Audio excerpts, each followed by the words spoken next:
Bueno, hola chicos, como hablamos ayer en la reunión de bienvenida, que bueno, gracias por entrar. La verdad que no sé si estaban todos o no, porque no llevé registro de quiénes estaban y quiénes no, pero había una cantidad de personas importante y está bueno. Creo que fue productiva. Como les había adelantado, la idea era hoy ya comenzar con una primera clase de contenidos. Respecto del tema del receso invernal, les confirmo que el receso comienza el lunes próximo y las clases van a, en el caso del primer año, retomar creo que el 3 de agosto.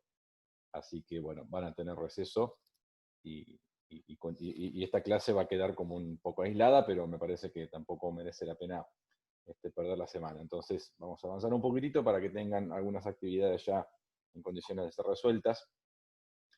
Sobre esta primera unidad que comprende el conjunto, el repaso un poquito de lo que son los conjuntos numéricos, cómo queda subdividido el conjunto de números reales, donde caben todos los números que uno habitualmente maneja. Vamos a tocar el concepto de intervalos y un poquito de notación sobre conjuntos, un poco de escritura matemática con la que nos tenemos que ir familiarizando. Son temas que en la mayoría de los casos les van a resultar familiares, como ya les había adelantado, pero bueno, la idea de nivelar es que todos salgamos de esta materia más o menos en el mismo lugar.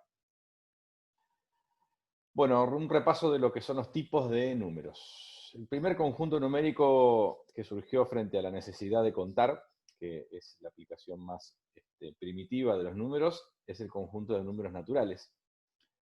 Cuando uno cuenta una cantidad de algo, de cosas, digamos, bueno, básicamente una cantidad tiene que ser positiva y en general la cantidad es entera, ¿sí? Tengo 3 ladrillos, 2 troncos, bueno, son números sin decimales. Entonces ahí aparecen los números que son enteros y que son positivos, como por ejemplo el 1, el 7, y por supuesto que son infinitos. Luego se enmarcó este conjunto dentro de uno mayor, que es el conjunto de los números enteros, que se simboliza con una Z,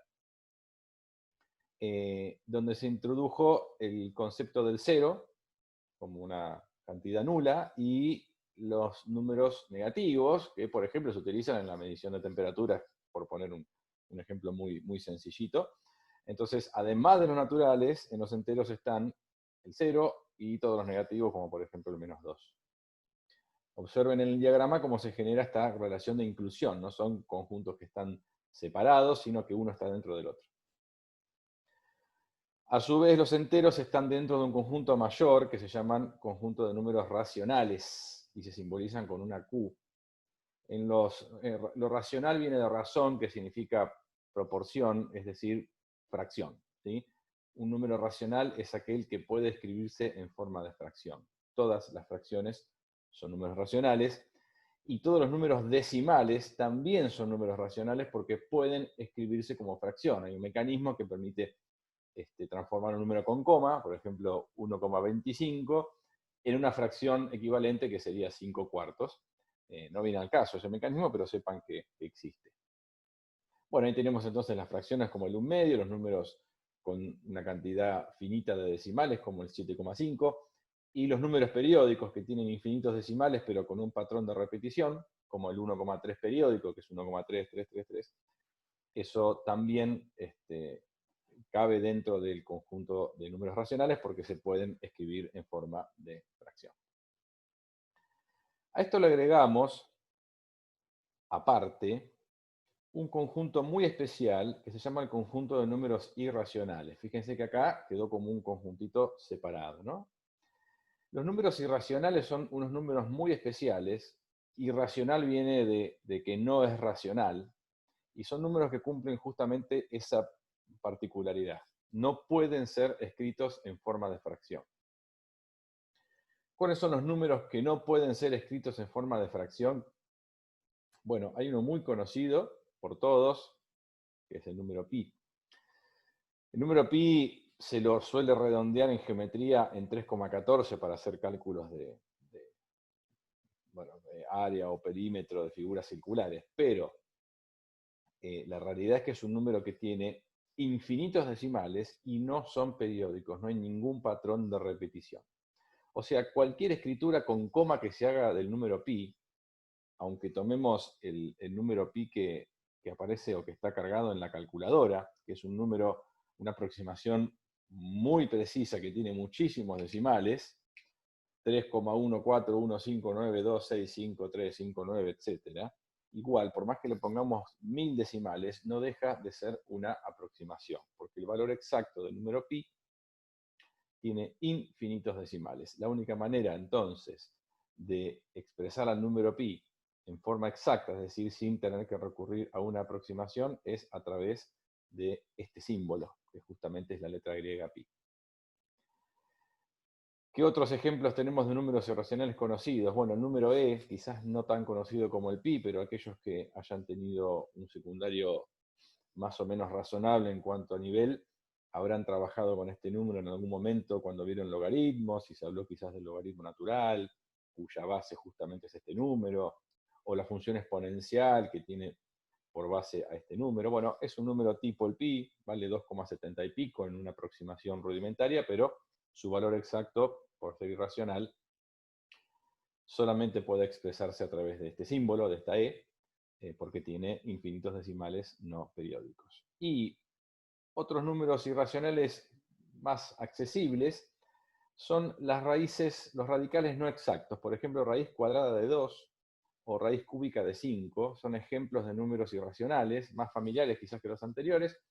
Es decir, cualquier escritura con coma que nosotros hagamos de estos resultados es una aproximación. Y la única forma de escribir a la raíz cuadrada de 2 sin aproximar es esta, como raíz cuadrada de 2, y lo mismo ocurre con la raíz cúbica de 5, como para poner dos ejemplos, ¿no? Cuando fusionamos a este conjunto especial de números irracionales con el otro, que son los números racionales, que eso incluye o abarca a los enteros y a los naturales, surge así entonces el gran conjunto de números reales. Es la fusión entre los racionales y los irracionales. La palabra fusión no es la adecuada. En realidad, entre conjuntos, cuando se quieren fusionar o unir dos conjuntos, se habla de unión, justamente. Pero no quise poner unión porque es una operación entre conjuntos muy importante que ya vamos a ver en más detalle. Muy bien. La recta real R. Es una línea recta infinita, como toda línea recta, en la cual se ubican todos los números reales en forma ordenada.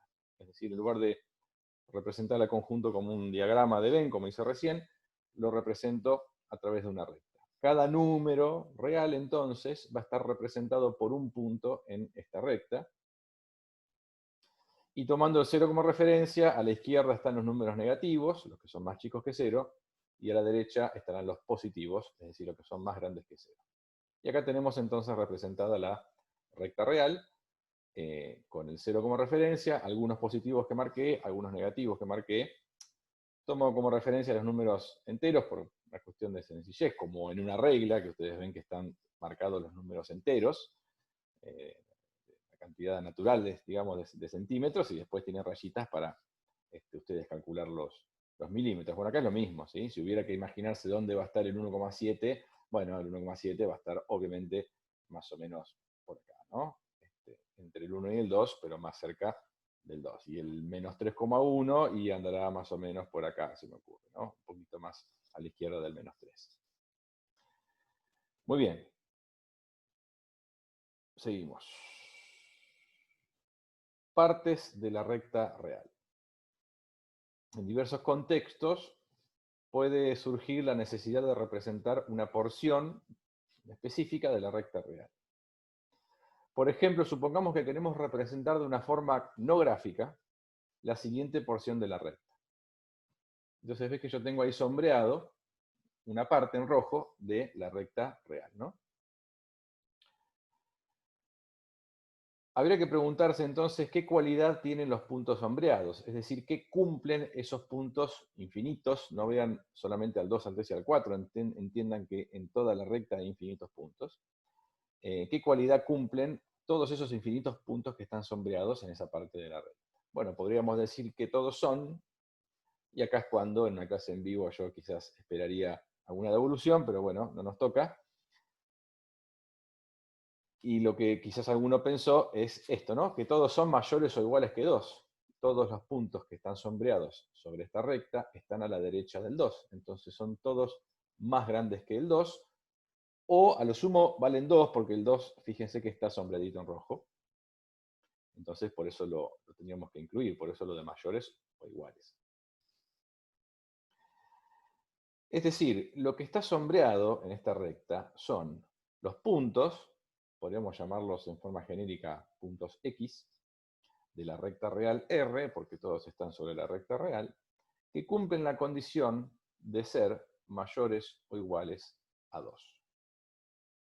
Todo esto que está en negrita, esta oración, se puede transformar a símbolos matemáticos, y es la notación a la cual hice referencia al principio de la clase, que tenemos que empezar de a poquito a manejar. Toda esa frase que está en negrita destacada, si yo la quiero escribir en simbología matemática, nos queda lo siguiente. Y no se asusten que ahora vamos a ir viendo qué representa cada uno de los caracteres que forman esta expresión extraña, digamos. Bueno, cuando ven una llave que se abre en matemáticas se hace referencia a el conjunto de. O sea, cuando tenemos una expresión que está encerrada entre dos llaves, se está hablando de un conjunto. Esa es una notación universal de la matemática. Entonces, yo acá lo que leo es lo siguiente. El conjunto de los X pertenecientes, ese es el símbolo de pertenencia, al conjunto de números reales, tales que, esa barra significa tal que, o que cumplen la condición de, es lo mismo, pero en la lectura rápida se dice tal que, esos X son mayores o iguales a 2. Si se fijan, lo que acabo de decir cuando verbalicé cada uno de estos símbolos es lo mismo que está escrito en palabras arriba, ¿sí? El conjunto de los X pertenecientes a los reales, que cumplen la condición de que esos X son mayores o iguales a 2. ¿Sí? No me van a negar que la escritura o esta forma de expresar este conjunto de números es mucho más compacta y por ende mucho más eficiente que toda esta frase que está en negrita, ¿no? La simbología matemática, si bien es un lenguaje nuevo y que tienen que ir incorporando de a poco, o ampliando, porque ya lo conocen, tiene esa ventaja, ¿no? Es muy eficiente en la escritura. Con pocas cosas se pueden representar entes, digamos, entidades que en palabras llevarían mucho más espacio de escribir. Bueno, esta sería entonces una forma no gráfica, porque la forma gráfica es el dibujo que está hecho arriba, de representar a esta porción de la recta. ¿Sí? Lo que estamos haciendo ahí es representarlo en forma de conjunto, por una notación que se llama notación por comprensión, donde lo que estamos haciendo es describir a ese conjunto a través de una cualidad común y única a todos sus elementos. Es decir, yo tengo que describir a estos elementos sombreados en la recta en rojo a través de una condición que los define claramente, donde ninguno queda fuera y ninguno que está fuera queda dentro. O sea, una condición que representa exactamente a esos y a ningún otro punto, es esa, que son números reales que son mayores o iguales que 2. Bueno, es lo que dice ahí. Notación de intervalos. Esta es otra forma mucho más amigable de representar una porción de la recta real. Otra forma, quizás más práctica y sencilla que la anterior, de representar una porción de la recta real es a través de la notación de intervalos. En la misma se indica el inicio y el final de la zona sombreada, separados por punto y coma, o coma, eso depende de la notación, es lo mismo, digamos. Y se utilizan corchetes cuando queremos incluir a un extremo, o paréntesis cuando no queremos incluirlo. Entonces, si yo miro esta zona que está sombreada acá en rojo, veo que lo sombreado empieza en el 2, inclusive, y no termina nunca, porque continúa el sombreado aparentemente hasta eso que está muy lejos allá a la derecha, que es el infinito positivo. Entonces, una manera compacta de escribir esto como un intervalo es esta. Colocar entre corchetes el 2, punto y coma, y luego el más infinito con un paréntesis. ¿Por qué no incluyo al infinito? Porque el infinito no es un punto de la recta, es absurdo pensar en incluir el infinito, porque nunca se llega, ¿sí? Los infinitos siempre van acompañados por paréntesis, pero el 2 en este caso corresponde a incluirlo, porque vemos que el puntito correspondiente al 2 está sombreado en rojo. En resumen, entonces, este dibujo, o bien este conjunto, o bien este intervalo, son tres representaciones distintas de lo mismo, de la misma idea, ¿sí? Nosotros vamos a practicar en esta primera parte cómo movernos entre estas distintas representaciones. Una forma, desde lo que es la didáctica de la matemática, desde un enfoque en particular en el que estoy medianamente formado, porque es en el cual investigo, de dominar un concepto es poder manejarse o moverse con libertad entre sus diferentes representaciones, sus diferentes formas en las que este objeto puede ser representado. Vamos con otro ejemplo. Vamos a representar como intervalo y en forma gráfica el siguiente conjunto. Entonces acá se los doy al revés. Les doy el conjunto con la escritura simbólica correspondiente y vamos a nosotros construir el intervalo y también el sombreado en el gráfico. Bueno, a ver, ¿cómo era esto? ¿Cómo lo leemos? El conjunto de los x pertenecientes a los reales que cumplen que x es mayor que menos 1 y x es menor o igual que 3. Lo que tenemos ahí es lo que se conoce como una inecuación doble, que en un ratito lo vamos a hablar, o a trabajar en más profundidad, y es una forma compacta de establecer dos condiciones. O sea, yo esto que estoy poniendo acá lo podría haber escrito de la siguiente forma. X es mayor que menos 1 y simultáneamente x es menor o igual que 3. Bueno, estas dos condiciones simultáneas pueden compactarse en esa forma que está escrita, que claramente es mucho más sencilla y mucho más compacta, justamente por eso es la que se suele utilizar. Muy bien. Si vamos a la recta entonces, y tenemos que pensar en los números que cumplan esa condición, tienen que ser más grandes que menos 1, es decir, tienen que estar a la derecha del menos 1, pero al mismo tiempo menores o iguales que 3, o sea que no pueden superar el 3. Y fíjense que ahí sombreé de esta recta real los únicos puntos que cumplen con esas condiciones, ¿no? Todo lo que está entre el menos 1 y el 3. No incluía el menos 1 porque la condición dice que x tiene que ser estrictamente más grande, por eso el menos 1 no está sombreadito, pero sí está sombreado el 3 porque dice que x tiene que ser menor o igual que 3. Estos infinitos puntos que están en el medio son los que están representados por este conjunto en la forma gráfica. Y si lo queremos pasar a intervalo, bueno, empezamos acá, a ver, para no tener que depender de la disponibilidad o no de colores, en general cuando se representa una porción de la recta en forma gráfica, aprovechamos esa misma utilización de los corchetes y los paréntesis para indicar si se incluye o no se incluye el extremo. Entonces una manera que es la que vamos a utilizar en la práctica de representar gráficamente este conjunto sería esta de acá. Fíjense que yo abrí un paréntesis en el menos 1, indicando que es desde ahí, pero no inclusive. Lo cerré en el 3, indicando que es hasta ahí inclusive. Y bueno, acá hice punteado porque no podía sombrear, pero en general lo que se hace es una especie de rayadito en el medio, como indicando que estamos representando todos los infinitos puntos que están ahí en el medio también. Cuando tenemos la representación gráfica hecha, pasarlo a intervalo es inmediato. Es el intervalo que va desde el menos 1 no inclusive hasta el 3 inclusive. Otra vez, tenemos las tres representaciones del mismo conjunto. Inecuaciones. Una inecuación, ahora van a ver la conexión con lo anterior, ¿no? Una inecuación es una desigualdad, es decir, cuando aparece la presencia de alguna de estas justamente desigualdades, concepto de menor, mayor, menor igual o mayor igual, donde aparece alguna incógnita usualmente denominada x.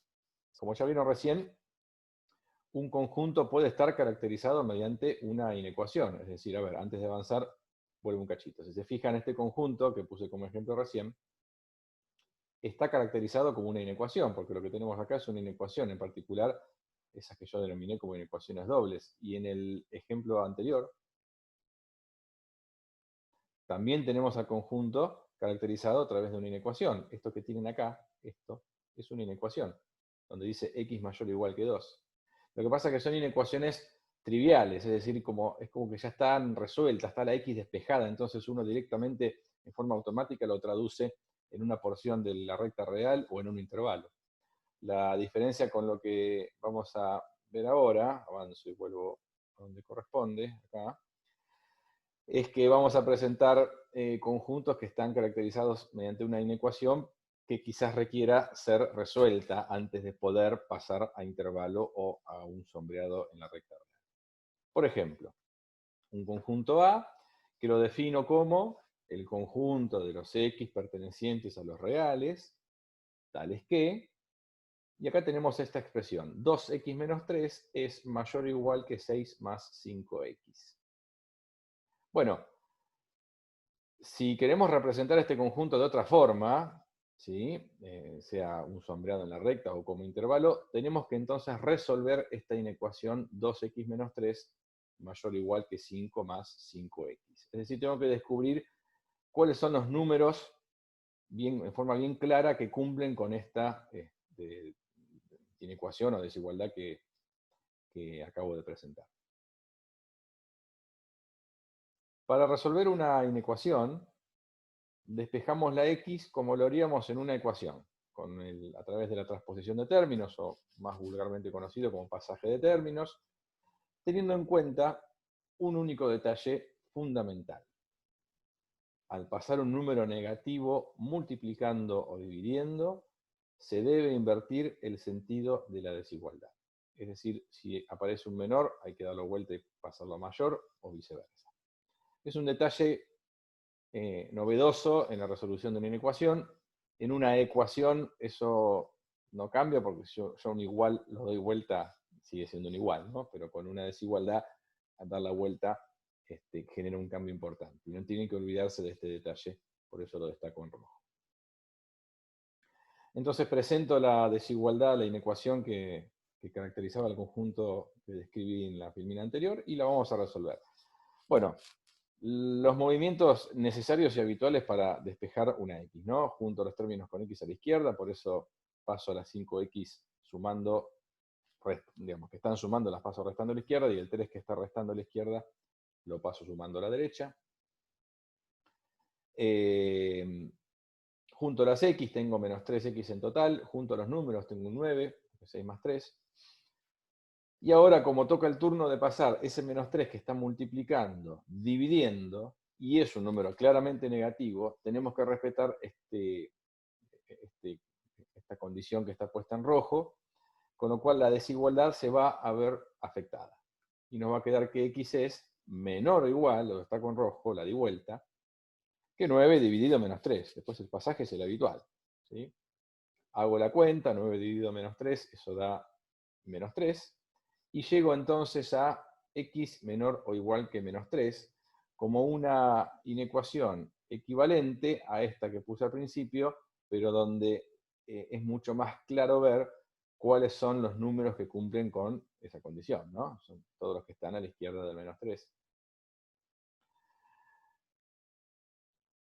De esta forma, nuestro conjunto, que había sido descrito originalmente como este que tenemos ahí, es exactamente lo mismo que el conjunto de los x pertenecientes a los reales, tales que x es menor o igual que menos 3. Y desde esta versión podemos representar gráficamente el conjunto, sombreando una porción de la recta, o bien escribir una forma de intervalo. En general se busca como objetivo final el intervalo. El que quiera graficar o no, a veces sirve como para ir visualizando las cosas, les aconsejo que lo hagan, pero lo que se busca es, en última instancia, el intervalo. Si pensamos en todos los valores de x que son menores o iguales que menos 3, bueno, si acá está la recta, digamos, y en algún lugar estará el menos 3, todos los que son menores o iguales que el menos 3, corresponde pensar en todo lo que está a la izquierda del menos 3, inclusive el menos 3, por eso pongo un corchete. Entonces, desde ahí, desde el dibujo que sea rústico, podemos escribir el intervalo que representa esos números, que es este. Es el intervalo que va desde el menos infinito hasta el menos 3. ¿Bien? Muy bien. Inecuaciones dobles, que ya de oído las toqué, pero vamos a formalizarlo un poquito más y con esto estamos terminando. Son inecuaciones especiales que presentan dos desigualdades.